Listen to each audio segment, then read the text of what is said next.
This stuff ain't no joke, man. It's a good solid 5 to 6 feet tall. I know I'm not that tall, and I'm 5.5. Nuts! Mouse, you're evicted! Now today we have a mission. The mission is to mow 5 acres of overgrown tall grass to be able to prepare for this coming Monday when we're gonna have the metal frame building of our construction project showing up and being delivered. We gotta mow the grass and you're coming along for the ride. Let's go. All right, so we made it to the Belly Hub shop. Most of the crew's actually wrapping up. It's Friday and it wasn't a super long day for them. So we're picking up one of these trucks here. This is number P8. And we're gonna go pick up the trailer from the dealer. It has the mower. Get started. First, I need to find a 2-inch ball hitch because we usually use 2 5/16, but this bad boy, this is what I'm looking for. It's a smaller trailer than we usually use for this mower I'm picking up. So 2-inch ball it is. Let's roll.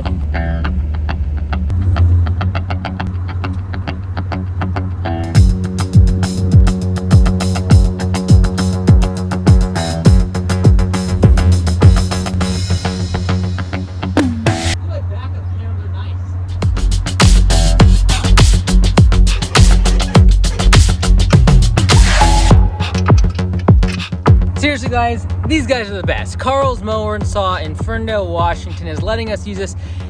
They're not even here. I'm literally in the back of their shop picking this up because they're on vacation this week and they're letting me use this bad boy over here. Shout out to Josh, Clayton, all the guys. I really appreciate it, letting us use this bad boy for the day. I really appreciate Exmark for letting them do this. You gotta find yourself a good dealer. That's the main thing when it comes to choosing what type of equipment you use. I don't care about the brand, I don't care how new it is.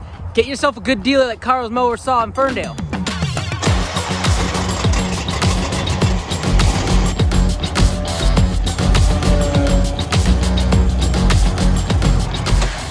Locked and loaded, baby. Weight over the axle, let's do this. And check it out, Carl's Mower is building this brand new building.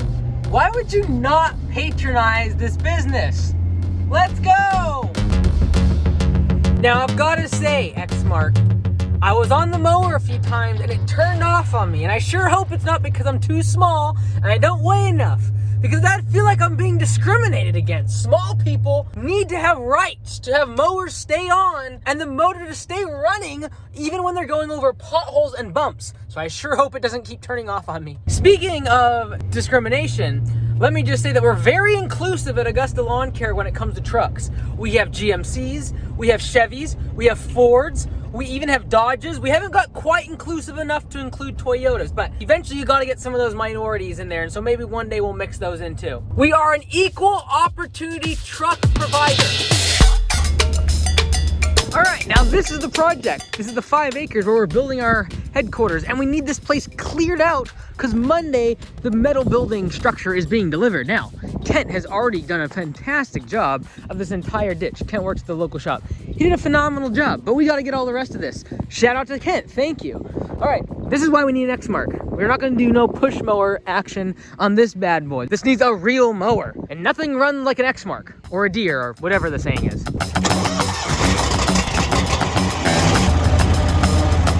This stuff ain't no joke, man. It's a good solid 5 to 6 feet tall. I know I'm not that tall, and I'm 5.5.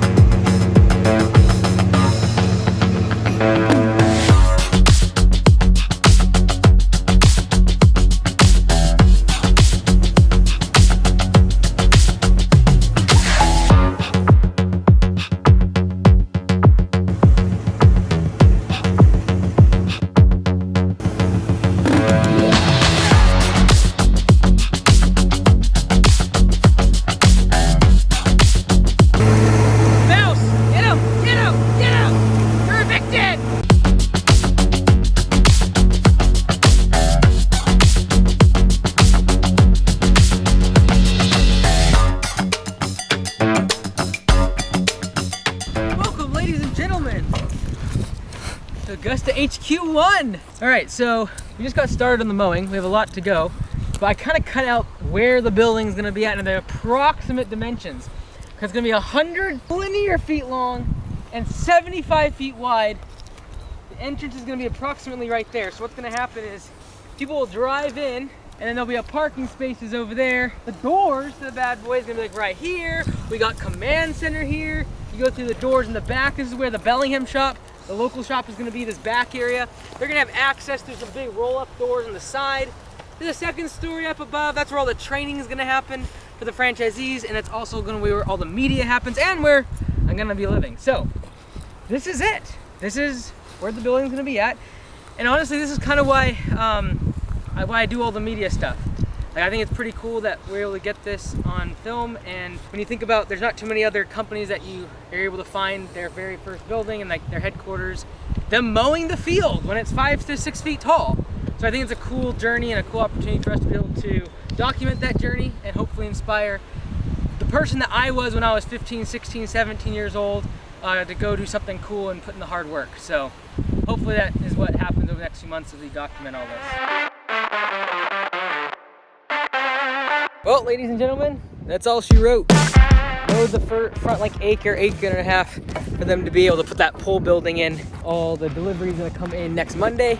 So let me just say though, this Laser Z, this is a 60-inch mower from Zero Turn, absolutely crushed it. Obviously they let me use it, so maybe I'm a little biased, but they didn't pay me a single dollar, and they literally got this out to me within a couple days. So shout out to this bad boy. It went through this like butter, and this is no grass alone. This is blackberry bushes, trees, like it was incredible. So big shout out to Exmark for letting us use this Carl's mower. I really do appreciate it. But it's a little bit surreal to think that, you know, in 8 months it's gonna be a massive building and parking and probably having 60, 70 employees here once it's all done and said next spring. Yeah, this is the beginning of something cool, hopefully. And I really appreciate everyone that's allowed me to get this far. And I hope that the journey ahead is something you can learn from as well. My dad always taught me that if someone allows you to use their piece of equipment, or especially their vehicle, that you return it cleaner and with more gas than when you got it. So we're gonna clean this bad boy out right now.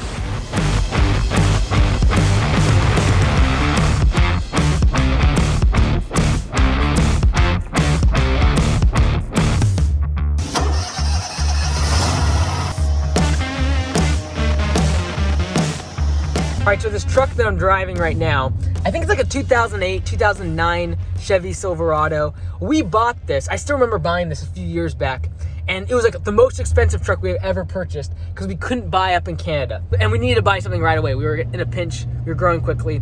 And I spent like $8,500 on this truck. And I just remember thinking like, this is crazy. I've always only spent like $4,000 or $5,000. But let's just run the math. This is how I personally, not the right way, this is how I personally look at buying trucks, okay? The difference in holding that truck, because the cost of that truck, the value of that truck goes down in time. It's depreciating. It's a depreciating asset. Okay, great. So if I take a truck that's, let's just say $8,000, and I use it for 10 years, and the cost of that truck, the value of it at the end of those 10 years is zero, because it's a used truck.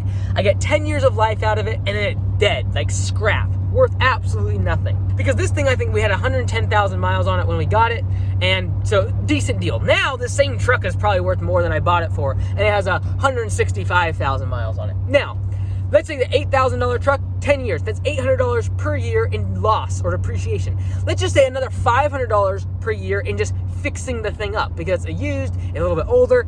Let's just use $500 per year as an example. So $800 per year in depreciation, $500 for fixing up the truck. That's $1,300 per year in actual cost to me as the business owner. Now, if I take a brand spanking new truck, let's say it's $60,000, and I use it for 10 years, it's probably gonna be worth, let's just call it $25,000 after that. So it went down, what, $35,000 over the course of those same 10 years.